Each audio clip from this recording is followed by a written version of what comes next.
Chayes. This is the Sunny Chayes Show. We're in Hollywood, and Stewart Pearce is in the house. I just want to tell you, we're going to get right to it. I will tell you a little bit for the 14 people out there who may not know who Stewart Pearce is. I will tell you, world-renowned healer, angel whisperer, author of several world-class books, The Alchemy of Voice, The Angels of Atlantis. He was the head of voice at the Webber Douglas Academy in London. He helped pioneer Shakespeare's Globe Theatre. And what we're going to be talking about today, I have absolutely no idea, but we are going to bring it, as I like to say. And we're bringing Stewart on right now. Right. Hello, Stewart Pearce. Namaste to you. It's such an honor to be here. Thank you. Well, we had such a time at the Conscious Life Expo. There was so much going on there, and you rocked many houses. It feels like a circus coming to town at the Conscious Life Expo. You know, all this comes in, music and people, thousands and thousands of books people, and places to eat and places to gather, and then everybody goes away. And while they were there, I heard rave and had my own experience of what you brought to the people. So, speaking for the peeps, I thank you for everything that you brought to the people, because at this time, the voice, how to connect our voice, how to connect our truth, I think is one of the most important things that's coming out of this global, colossal chaos.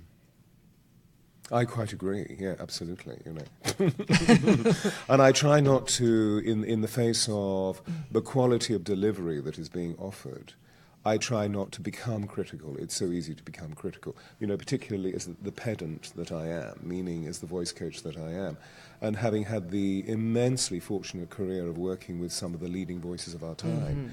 Now I look at the voices, you know, apart from obviously Mr. Om Barma, who has the most extraordinary voice. Whether we agree with his policies or not, the man is extraordinary. He has the most beautiful sound. But now I could be less than cherishing about some of the sounds that I hear coming out of, God bless, the present administration and so forth. However, that's not meant as a criticism, just merely as an observation. You know. We can talk about why, I guess. Yes, and the fact that you worked with Margaret Thatcher back in the day, you were a young buck, I think, at that point. I was 33 or something. Yeah, and then, of course, Princess Diana and many A-listers in Hollywood. And what I find interesting about that is, I know you mentioned some of them received Academy Awards, and I thought about that, and I thought really what that's about, and that's why I'm so grateful to tune in more deeply into all of our voices and everything, is that it's not just speaking.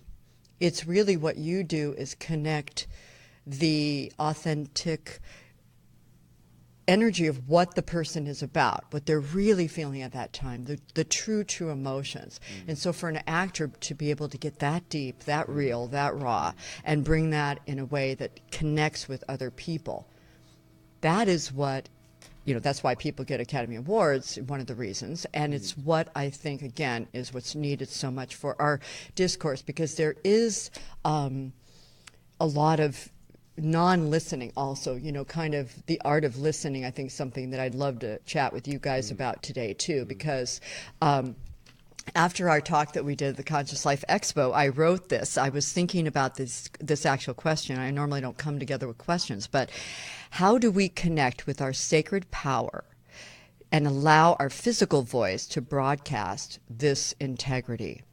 And how do we weave together with audacious heart desire and develop the love and sustainable circuitry to use our mature, sacred physical voice and express our true inner devotion to humankind? Wow. Okay, so shall we talk about that? So many major philosophies, ideas, and spiritual technology is encapsulated within that process. Yeah, I have one simple answer, which we, the answer is that we actually have a USB port within our bodies. And our culture, our educational process, our conditioning doesn't allow us to really hone into what that USB port is. And the reason being is that we're constantly moved into this part of our bodies so that we live a cerebral domain, okay? Now, I know that sounds a little bit weird me doing because I've been doing something else. I'm going to stop doing it, I'm going to go back into what I was referring to as being this USB port. But what happens is that we're educated, conditioned, and inhibited. We're socialized into producing sound just from here, which means that although we may be very effective from a cerebral point of view, but actually we don't ever move into the song of the soul. We don't ever move into this area of our bodies, meaning the torso and primarily our hearts, because the heart is the seat of the soul, not here, but here. Thank you.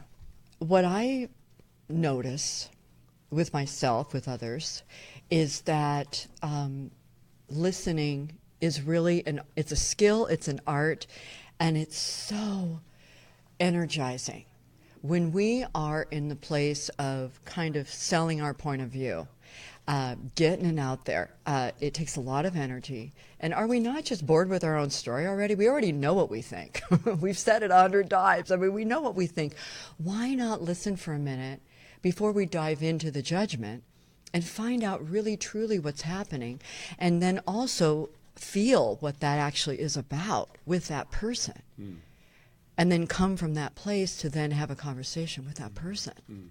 Yes? Well, absolutely. I mean, that is the only way forward, isn't it? You're introducing a new paradigm, which is an old concept, but it's something that we've unremembered. We haven't forgotten, because when we speak these things, people immediately awaken, but they seem to be unremembered because they're not coherently and currently within our behaviors. And so the behavior that we're seeing is competitive speech, whether it be social or formal speech. It's competitive. In other words, we're not listening to what the person is saying. We're waiting to interrupt them. Exactly. Unless, of course, we're in a formal context where we happen to be fortunate enough to be sitting with His Holiness the Dalai Lama. Hopefully we wouldn't argue competitively in the sense of argue with the energy of what that status is all about. We would actually have the humility and the grace to sit and listen to the wonder of this man, this bodhisattva. And obviously, in choosing His Holiness the Dalai Lama, there are other very remarkable people like him. Excuse me. But at the same time, let us really sit and contemplate. Let's meditate through stillness, because that's what meditation is. It's listening to God. It's not talking to God. Prayer is talking to God. And really understand a way of being able to weave a pattern of divine circuitry, which is about someone offers you an opinion within a spoken sentence, and then we respond, and they listen, and then we listen to their response, and so forth and so forth. So it's at the heart of what effective communication is based on. Yes. That all effective communication is based on the response we get, rather than if you're not getting the response you wish, then all we need to do is to change strategy. So how can we elicit those responses if we're talking at somebody the whole time and waiting to interrupt them? I mean, in a social context, fortunately, most people do listen to me formally, but informally, if my friends interrupt me, I say, I haven't finished. Now, you're setting yourself up for glory, hopefully, so you've got to be pretty good with that. And they're always very understanding and comprehensive and affectionate or compassionate about that. Oh, yeah. There's something we need to listen through to. Yes, and I think that also people have a tendency of knowing what you're actually saying, and it can be a leap that's not really what you're actually saying. In other words, for example, if I were to say that I'm against something, someone or someone, people can absolutely assume that I'm for someone else. Well, I never said that. I'm just speaking of this. And there are these sort of leaps and assumptions and that go on constantly. And so the ability to listen and the ability to breathe and relax, it's actually very relaxing to not be on it and feel like, well, I want to jump in as soon as you land your plane. I'm going to jump right in. Well, it's I feel you're describing a very ancient concept, which is what's represented in Symposium.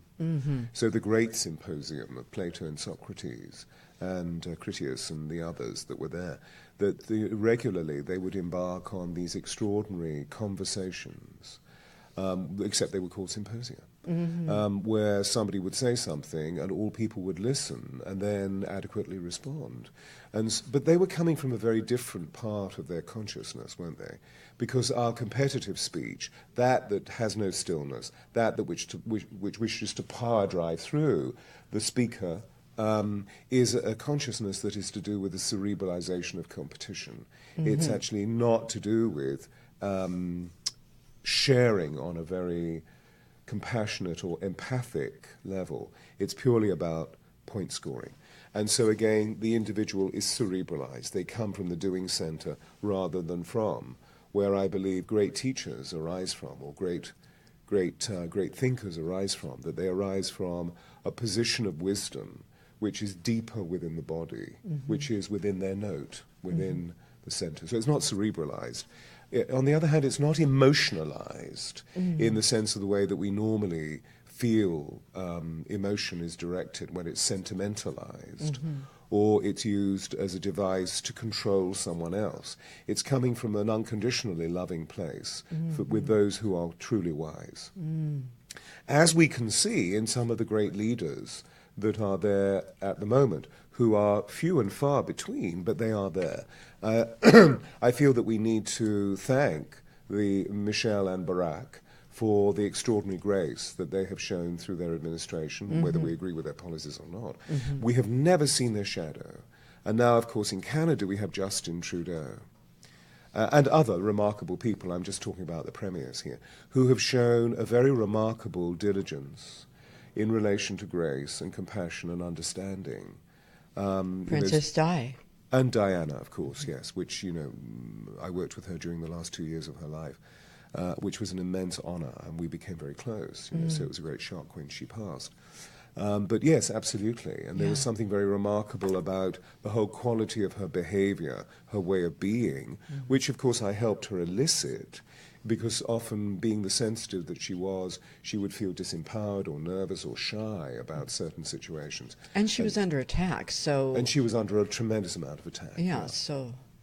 And so it was a question of bless you finding for- ways of just grounding, and detach, feel stillness and observe, so that we can get on with what the true song of our soul is, rather than worrying about the criticism or the attacks that are coming. Beautiful. David Wilcox, many of you know, was at the Conscious Life Expo, and he speaks of everything, a touch of everything. And one of the things that he said was, again, from masters, saying that from his guides were saying that human beings, for the most part, find it extremely difficult to get at love, and we tend to call what we think love is as control.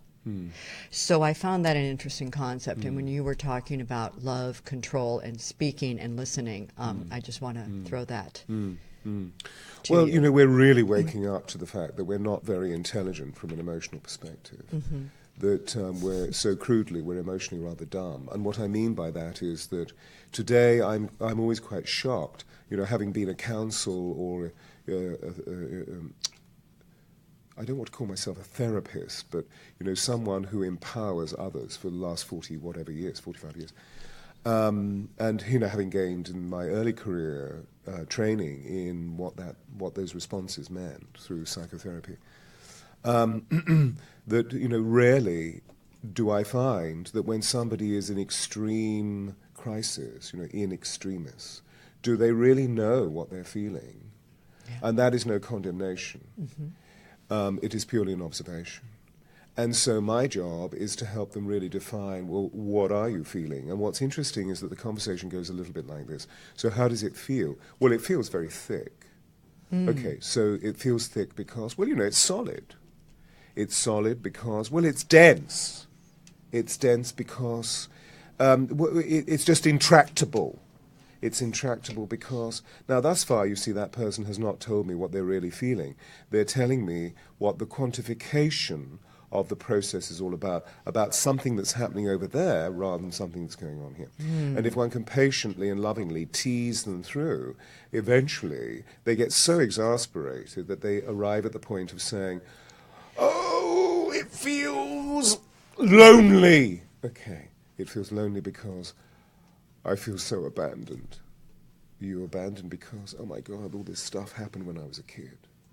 And so we're into the truth of what's really going on, and that the manifestation is merely the tip of the iceberg of. And then you have something very palpable that from a mechanistic point of view, from a technological point of view, or just from a behavioral point of view, you can show the individual, okay, well, here is pain and here is pleasure. Which one do you want?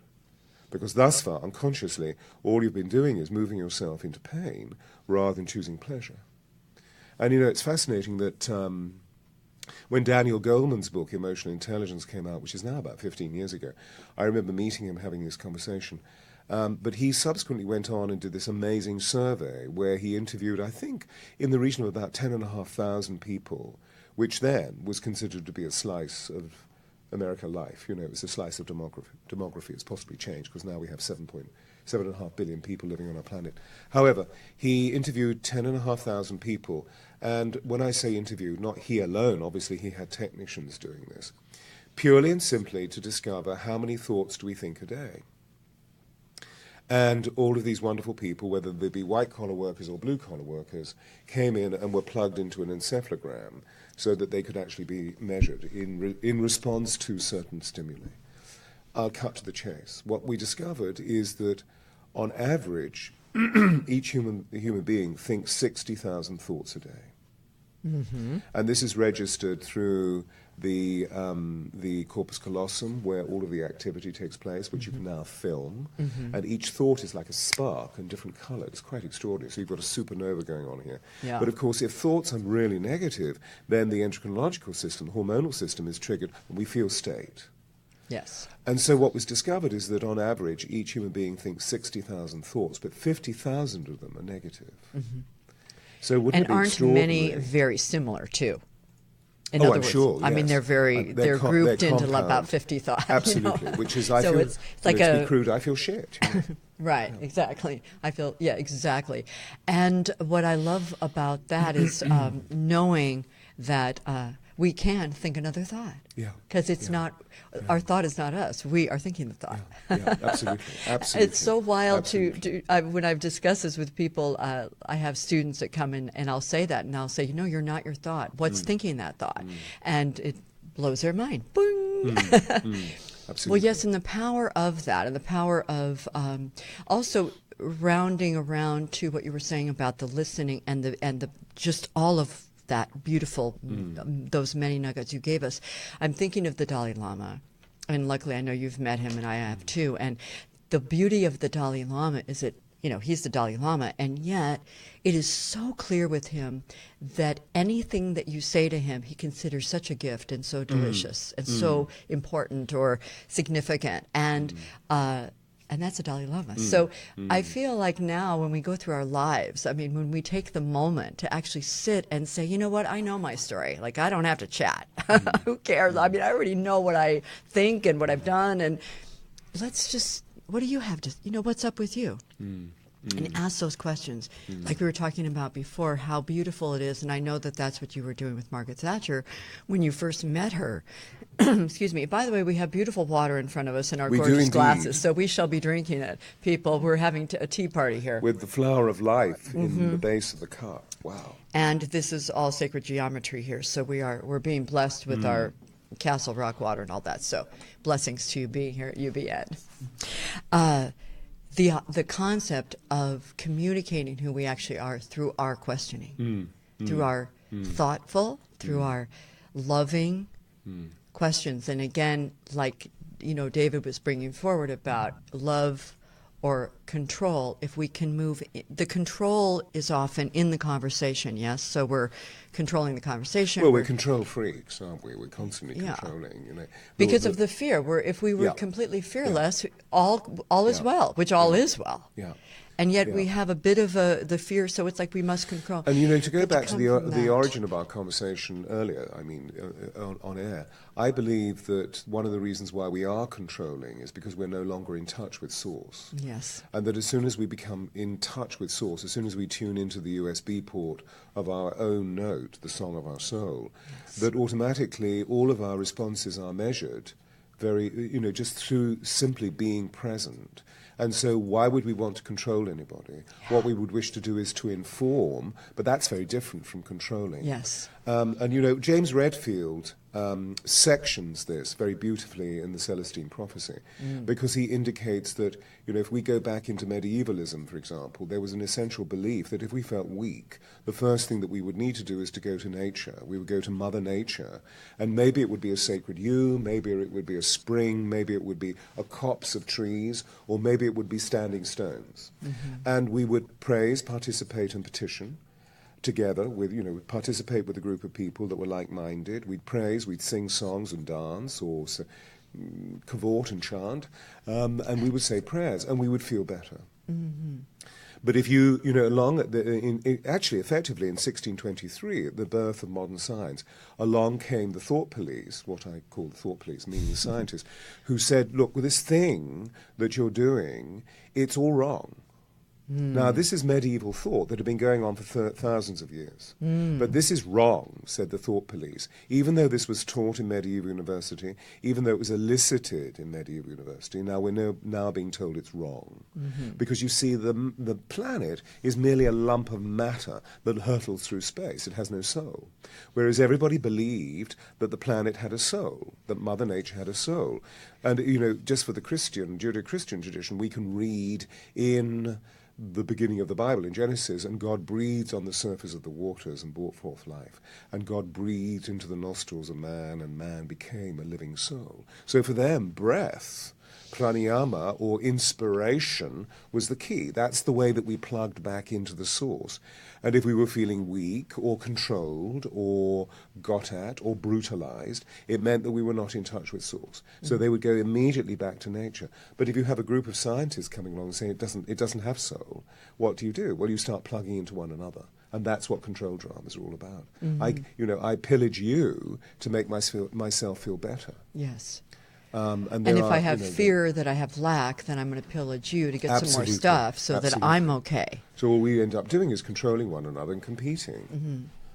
Now, of course, we can languish in that and say, yes, well, that's the substance of modern drama, or that's the substance of the modern novel, or the modern social conflicts that we see. But at the same time, yeah, that might be so, but at the same time, that doesn't legitimize or vindicate suffering. No, and at this point, what I'm excited about is that I have this radio show, and I have you here, and other luminaries to come and give us the good news. Be the town crier and bring the good news, because there is good news. And so... And Archangel Gabriel is very much with you. The great messenger is very much with you. So it's, I see angels in the form of orbs, and I see these beautiful orb clusters around you. So Gabriel is here, the great messenger is here, who of course provides us with inspiration, because how can we give forth message if we're not alive with breath, if we're not alive with the inspiration of being in touch with the purest, the most significant, the most loving, and the most expansive force that we have, which is the space that we're from, the source. And thank you, Gabriel, for being with us. I know John's happy about that. We're definitely going to do cards, for sure. We're going to definitely do cards. I want to, as you're saying that, when we were talking before, one of the points that I love that you mentioned on the show last time was the concept of dropping into the body, of having the breath really be in every cell of our body and all of the bodies around us. And then from there, again, when we're talking about listening, when we're talking about speaking, when we're talking about connecting, because we know that it's energy, and also the way we say things. In many cultures, in Chinese culture, for example, it's extremely complicated, because saying any three words together with 18, 19, 20 different intonations means a different thing. Yes. So dropping into a peaceful voice, as we know with water and how the crystals change with the water, with the slightest difference in a word, that being able to drop into that and being able to bring our truthiest truth, as I like to say, and then dropping into that. And what you said was really breathing and really being so grounded that we become and you either said superhero or superhuman, and I love both. and so I jotted that down, and so I wanted to just bring that forward. Well, yeah, I mean, what we're really saying, I guess, in an experiential context is that so much of our lives are very stressed, and so we don't feel like a hero, and we certainly don't feel like a superhero. Right. And so really what we're talking about, I believe, is ways of being able to practicalize behaviors that bring us back into a position of supercoherence. And may I say one thing, interject? And we're also talking about complete compassion and humility. This is, so usually a superhero or a superhuman has this cartoon idea of, I mean, often Superman does, great things for humanity and all that. I just want to interject, which I know you would get to, but that compassion and that humility, that it comes from that. I see it's a given, I mean, Right. when I speak of heroes, I don't talk about the dark ones. Yes. I'm talking about the light workers. Yes. That are honoring the nature of what it is to be a sacred warrior. I don't mean a professional soldier. Our soldiery has become debased into control. And the sacred warrior, the last thing that the sacred warrior would want to do is actually to go into battle. Yes. It's said of the great samurai, which was obviously a class of warriors that had at their core an immense ideological belief system, that the last thing that they wanted to do in that scary armor and that wonderful sword would be to move, that they would wait in absolute stillness. And often their opponents would be so terrorized by the stillness or so fearful of the stillness that they would diminish automatically and the battle was over.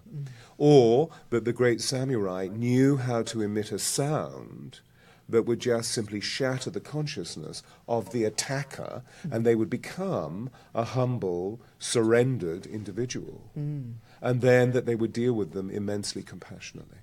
Let us bring that to our world. Fascinating, isn't it? Yes. Fascinating. Yes. So that's what I really mean by a sacred warrior.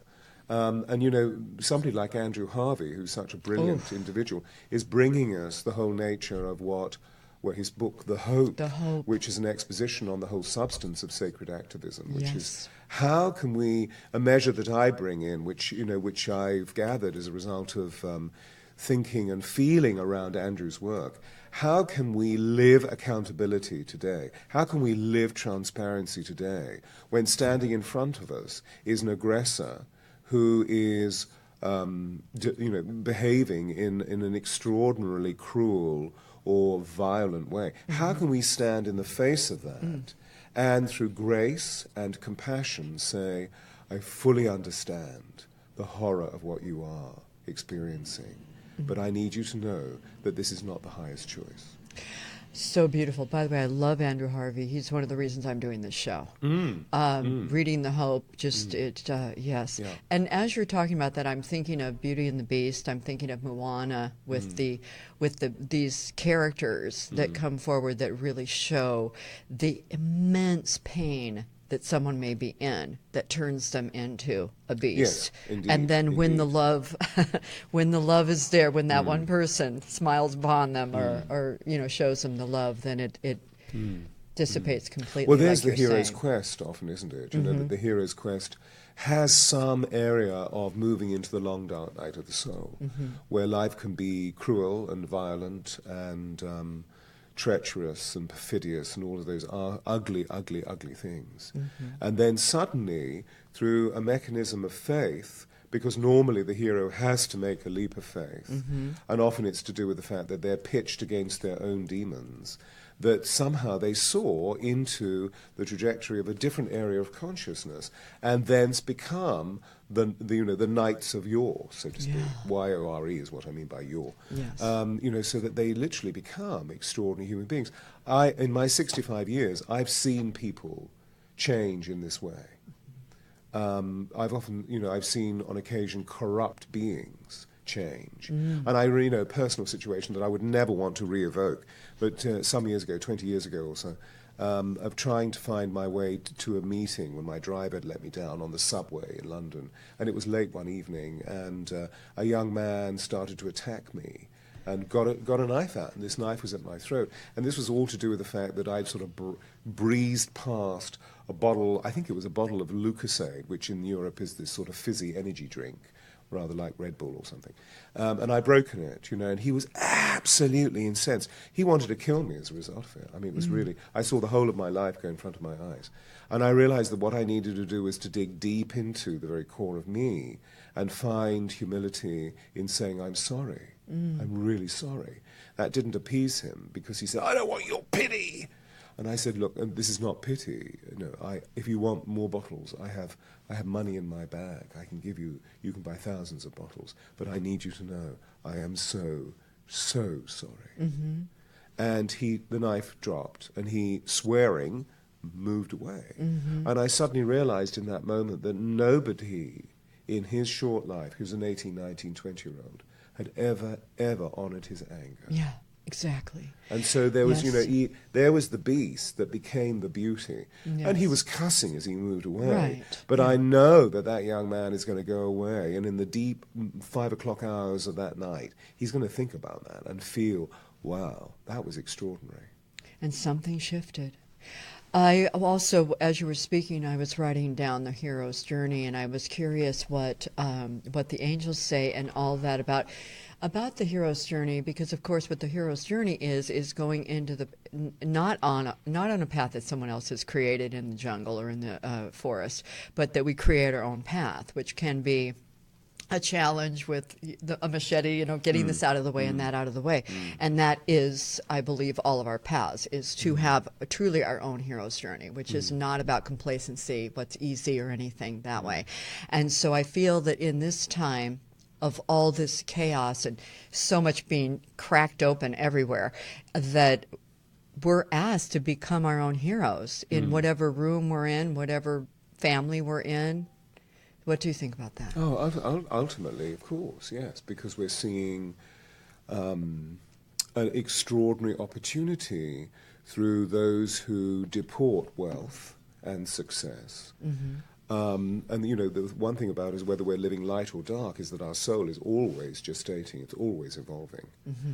It's just what's the degree that it's evolving through. So here we have a superior wealth that most people admire, so they can see a way towards that, which can be heroic in a sense, or indeed looking into those people that, of course, we also have in our society, who have nothing, and yet their humility is some of the most extraordinary, grace-filled humility. Mm-hmm. I go to Egypt a tremendous amount. I take retreats to Egypt.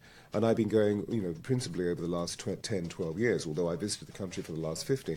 And I've been going through the revolutionary period. And sometimes we meet people, I say we, my guide and I, because I have an Egyptian guide that's sort of my master key, because I don't speak Arabic. You need that if you're traveling through, because after all, through the unsettled state of a country like Egypt, in terms of this revolution, that inland security can be, interior security can actually be questionable. Anyway, and meeting ordinary people who open their doors, their home doors, and invite one in to drink Egyptian tea, which is a great tradition. And then they're so inquisitive. Firstly, they say, where are you from, if they speak English? And, I'd rather not talk about where I'm from. I want to know where they're from, what their predicament has been. And they move into talking about what their predicament has been or is. And sometimes they're talking about the fact that they're feeding 7 mouths on under $1 a day, which is extraordinary. So they live their own subsistence living as well as acquiring money from the state. And then they always move into hope. I'm so moved by that, because they will weep openly on one shoulder and say, oh my God, you have such kind eyes, or something. But then they will immediately move into inshallah, which is God willing hope. I don't know any other culture that does that. So, what I'm talking about on one level is the richness of the way that some of our personalities can live this great trajectory of becoming heroes in front of us. But at the same time, there are poor people. And when I say poor people, I mean in the not that I'm sorrying or being disparaging towards them, just purely and simply that they are lacking finance that can be the most grace-filled and the most courageous heroes Amen. that they're getting through. Yeah. It's extraordinary, Yeah. absolutely extraordinary. So you don't need to have wealth to be No. an amazing human being. No, I had a beautiful guest on my show probably about a month or so ago, John, who's a philanthropist, and she was talking about doing it on $4 a day. One other thing that I was thinking about while you were talking about the Egyptians and many countries have this strange, like we do now in America, this huge disparity in wealth. And I was also thinking of the Bushmen in the Kalahari Desert in Africa, where people feel that they're those people running around in the dirt and whatever. And if anyone studies the Bushmen, I was actually going to bring the Tracker Bushman book today. I didn't bring it. But they are of the most sacred and spiritual, I'm sure you know. And it's not about the money, but it and what they know, what they can do, what I mean, the science, everything that we're just not even close to knowing now. So I appreciate you saying that, because I think that is something that really connects us too, that we've somehow gotten into, a bit of a class society where, the people who have less money are lesser, and someone who has more money is for some reason more important. Like they're just skin and their bones and everything standing in that place is more valuable than this person over here. It's the oddest thing. Yeah. And where in many cultures and for thousands of years that was not the case. It just wasn't the case. Like the elder was honored, or there was just another kind of I mean that's a patriarchal construct which is now being reinvestigated. Isn't yes, it? Thank God. Because the patriarchy has worked through all sorts of implicit devices such as blind faith. Yes. And now what we're doing, I believe, is that we're growing and evolving and developing even transparent faith. Yes. Thank God. Visionary faith that Yes. is absolutely seen rather than blind. And so we're asking our leaders, we're asking the heroes, I suppose, if they will be honest, if they will be credible, if they will be authentic. And if they aren't, then very simply, they will be impeached. Yes. They will be They will impeached. step aside. They will step be aside. impeached. And, and a lot of people will say, well, no, that's not going to happen because the system is corrupt, whatever. The point is that there are some very remarkable thinkers who are great poets, like Martin Luther King, who, when we think of what he did during the 60s, during those extraordinary times, teaching non-violent peaceful protests, the civil rights protests, that he said the moral arm of the universe is long, but it always bends towards justice. Yes. So you see, whatever we perpetrate, there is no escape. Yes. Whether it be in flesh or when we have passed into the space of soul or spirit, that we are always accounted. And that, of course, philosophically speaking, is known as karma. So what we're all saying is, well, let's sort it out now. So if we have Yes. turbulent relationships, we need to try and find some way of being able to access them so that we steer or negotiate them towards peace, towards grace, towards compassion. And this is fundamentally what the angel statement is all about. So, they're teaching me, these 12 angels of Atlantis are teaching me extraordinary technology or behaviors or ideologies or ways of being about sacred activism, about angelic activism, that this is the dawning of the age of angels. And so they're coming in, and they're coming in very simply to reintroduce us to something that we've unremembered, that the vital precepts that we live by, love, compassion, empathy, truth, justice, victory, piety, devotion, there are 12 degrees, that they're the precepts that have always kept our peoples on whatever culture we are from, kept our peoples percolating consciousness to evolve for the highest good. Whereas civilizations rise and fall, these precepts go on. They're the immense jewels of our sacred feeling complex. And they're part of this, the USB port that I was talking about earlier, which is, as all beings in the origins of Western civilization, which is arguably the Greek and Roman thought, we know that our civilizations go beyond that to Sumeria, to Mesopotamia, to Atlantis, and to Lemuria. I'm an Atlantean, so I speak a lot about the angels of Atlantis and what they teach me.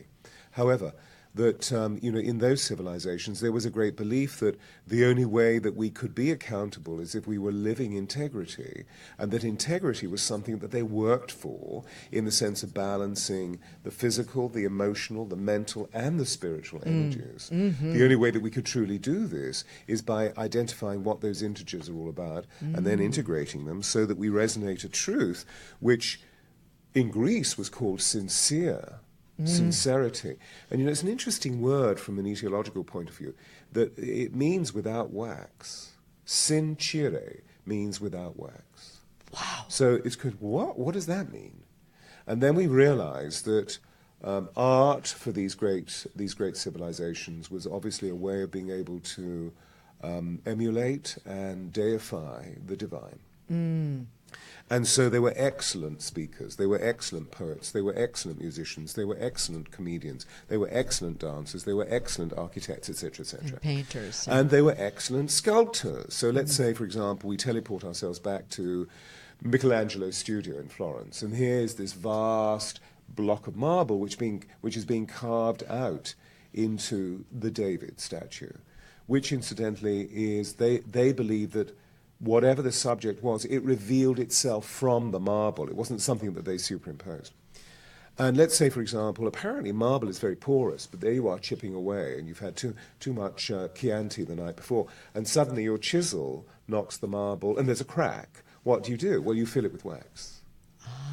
You don't smash the whole thing, having worked on it for 7 years. You fill it with wax. So without wax means sincere. You see, beautiful. It's whole. Isn't that extraordinary? Yes. So I believe that this is a very remarkable time for we human beings, even though the world is pell-mell, and we're looking at it and realizing that we need to do something radical about redefining what our level of consciousness is all about, so we become emotionally intelligent. That at the same time, it's a unique time to become fully integrated, Yes. to not hide our shadow, to not try and expiate or extubate all of the darkness that we need to really come to terms with, or become inauthentic or lie or whatever. That it's time to actually step up and be absolutely honest with who we are, and that we all have shadow, and we're now finding ways of being able to heal what that shadow is all about. It was Jung who said, being spiritual is not a question of imagining beings of light. It's a question of drawing the light into the darkness. So that's what I do. I teach dissension, not ascension. I love Let's that. draw spirit totally into the body rather than try and leave our bodies, because it's very Beautiful. easy to leave our bodies through thought. Yes. And of course, God bless, we saw a lot of people this weekend at Conscious Life Oh, Expo my goodness. who were just not living in their bodies Yes. whatsoever. And one or two of them who I didn't scold at all. I was very sweet, but I was firm.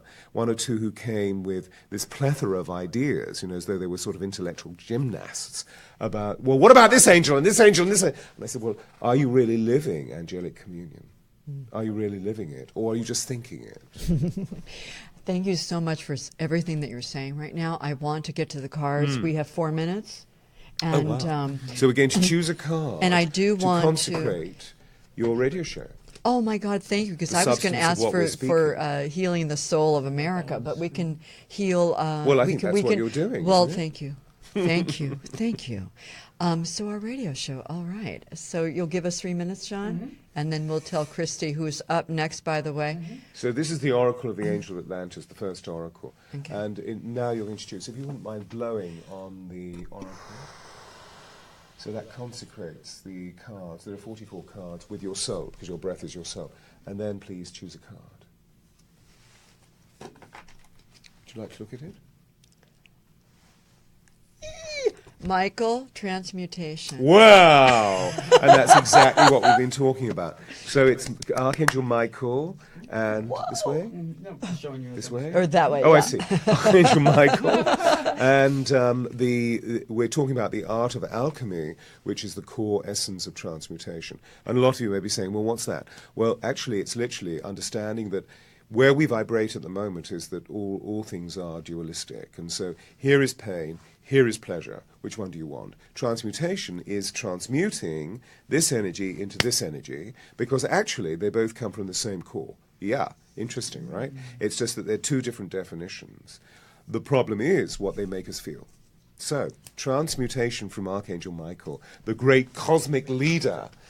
And Michael's been with me since I was 6, so I'm glad he's here. Gabriel, Michael, all these extraordinary beings of light are with us. So that for the show means... Sorry? So that for this particular show means... Give me one more sentence about what you feel that actually means. It means that we're moving into spiritual ecstasy. Bless. Which is the top card. Yes. Okay. Yes. And this is Safkiel, who is the angel of sacred love. And so we're moving into spiritual ecstasy. So we're right in the middle of a vortex of a spiritual revolution at this time. That's why it's pell-mell. That's why it's looking havoc. That's why everything is being extremed. The question is, well, what do you want to do with it? Well, I'm going to meditate on that, and I have some ideas about that, and I'm so grateful for that message because that's exactly what I needed to hear. I didn't even know it. And guys, we have had Stewart Pearce, and I am blown away, and I am so grateful to you, and I have learned and felt and grown so much in this last 50 minutes. Oh, bless you. I really have. I so much, and I hope you guys have. And thank you, John, so much for doing all the beautiful stuff that you do. And guys, thank you so much for joining us, because if you weren't there, we wouldn't really have as much fun. We probably wouldn't be here. We can feel you breathing. And so until next time, this is Sunny Chayes with the Sunny Chayes Show at UBN at the fabulous Sunset Gower Studios in LA. And remember, you do have the power of one, and do something special and be your hero in your own world. Go for it. May I drop something in? Yes, if John lets you. Sure, go ahead. That I'm actually in LA for a short period of time, for 3 weeks, and so if anybody wants to access me, they can through Stewart, Stewart at stewartpearce.com. Beautiful. Which I believe John will put the website down. Yeah, I have it all up there. You got it. Beautiful. So please do access. So we're doing it, and thank you so much. And all of the things. And on Saturday evening, there's an Yes. enchantment in Irvine. Irvine, we say here. Irvine. So do come along. It's going to be so exciting on Saturday evening. Can I come? Oh, please. Oh, I yeah. will be there. Please, I will please. be I'll there. tell you, when we're off air, I'll tell you all about it. Okay, very good. So until next time, guys, as I say, be a hero wherever you are. Thank you, John. Do we have music going on? Yes, we do. We do. Yay! We have imagination going on. We You have don't know that, but it's happening. Trajectory into the sky. Bye. Bye, everybody.